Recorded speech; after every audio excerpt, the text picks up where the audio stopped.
សួស្តីអ្នកទាំងអស់គ្នានេះគឺជាអត្ថបទខ្លី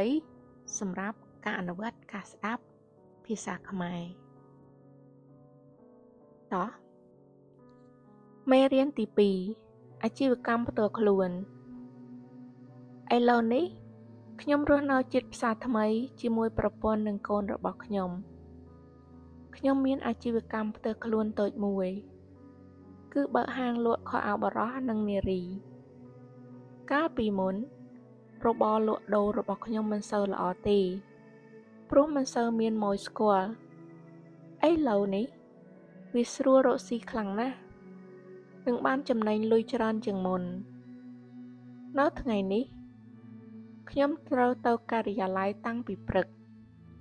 ដើម្បីរៀបចំអីវ៉ាន់និងធ្វើការងារជាមួយបុគ្គលិករបស់ខ្ញុំប្រសិនបើអ្នកទំនេរសូមមកលេងហាងរបស់ខ្ញុំនឹងធ្វើការបញ្ចុះតម្លៃជូនពាក្យគន្លឹះសំខាន់រស់នៅអាជីវកម្មផ្ទាល់ខ្លួនចំណេញ